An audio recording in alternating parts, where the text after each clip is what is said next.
Bonjour à tous, voici un petit déballage d'un robot que vous risquez de retrouver prochainement dans les écoles ou les Fab Labs.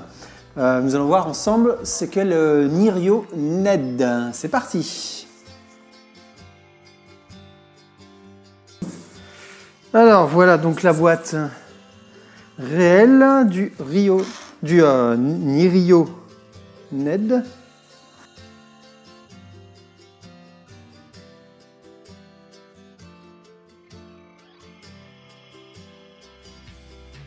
Là, on voit les logos donc de Ned, le robot lui-même, de ROS, qui est le système d'exploitation pour robots, ROS, c'est-à-dire Robotic Operating System, qu'il est compatible Arduino et Raspberry Pi.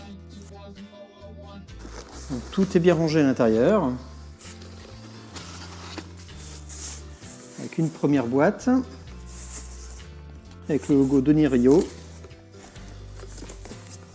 Que l'on pose ça pour l'instant ici. J'essaie de faire très attention. Une deuxième boîte, elle est toute légère celle-là.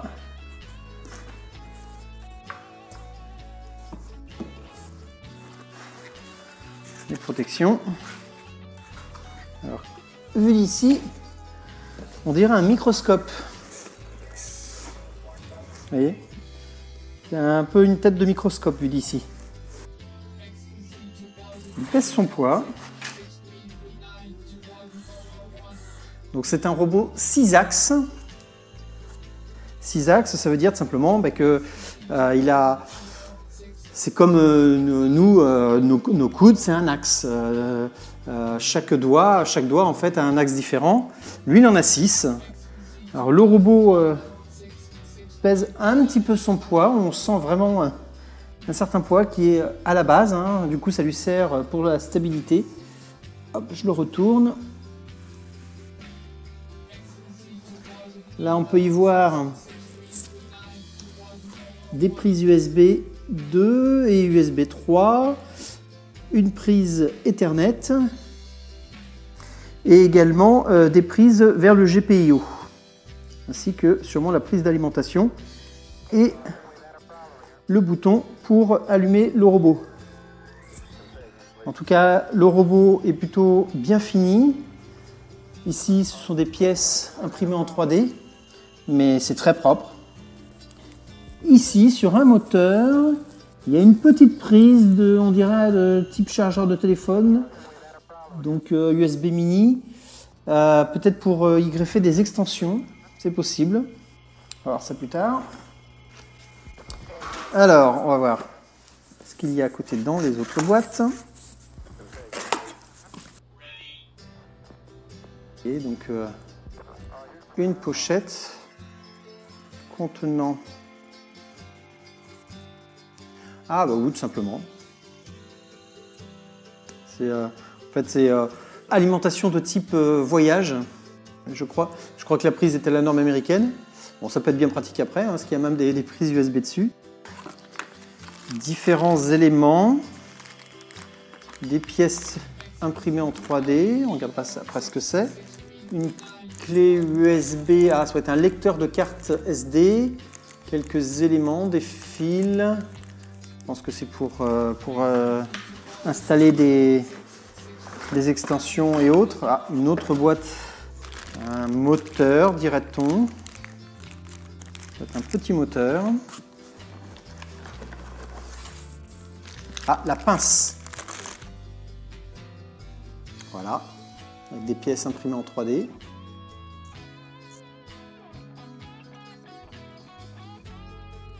Il y a un revêtement bien grippant. On voit bien qu'il... Là, il y a ce qu'il faut pour retenir les objets. Les rouages sont imprimés en 3D ici, mais la qualité d'impression semble plutôt très bonne. Ah, il y a une autre pince, il y a plusieurs pinces. C'est quoi la différence?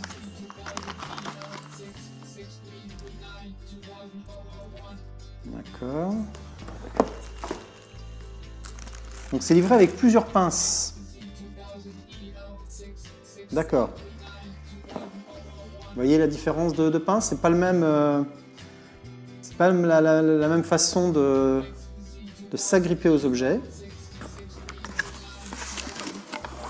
Et surprise, une troisième pince. Non, c'est plutôt intéressant. 3 pinces différentes.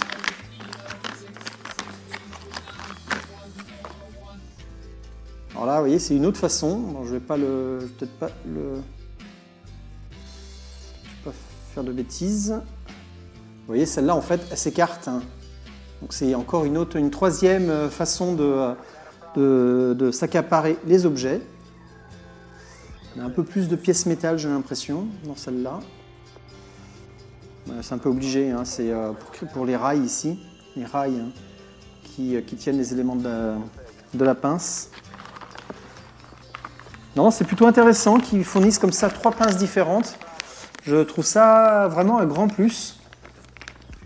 Même s'il faut avouer pour l'instant, de toute façon, des robots de type bras comme ça, il n'y en a quand même pas beaucoup sur le marché avec des budgets qui sont accessibles pour une école ou un Fab Lab. Alors, il y avait également ceci dans la boîte. On va ouvrir que d'un côté cette fois. Et donc là, c'est simplement l'alimentation. Voilà, le bloc d'alimentation classique. Ben, finalement, ils ont mis le truc pour le voyage, la prise spéciale voyage, mais ça sert à rien finalement puisque c'est déjà une F, je crois, hein, ce qu'on dit pour... c'est déjà la bonne norme qu'ils m'ont envoyée. Et donc là, nous avons un nouveau préhenseur. Impressionnant, il y a en tout 4 préhenseurs. Donc 3 préhenseurs sous forme de pince et un préhenseur par succion. En fait, il attrape en faisant un vide d'air. C'est impressionnant d'avoir 4 préhenseurs avec ce petit robot. On va quand même vérifier que je ne dis rien. Alors, je ne vois pas de documentation. Je suppose que la documentation, tout est sur le site internet donc, de Nirio. Je vais aller voir ça. Donc, hop, je remontre le robot dans son ensemble.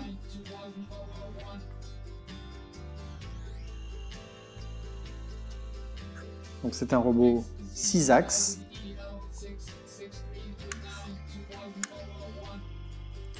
Donc, dessous, il y a donc toutes les informations concernant le port GPIO avec les différentes nomenclatures, le numéro de série.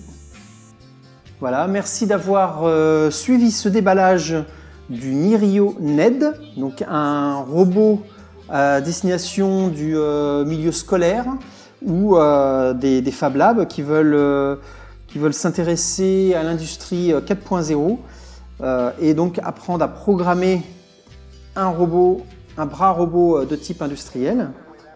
Donc ce robot se programme avec des langages comme le Scratch.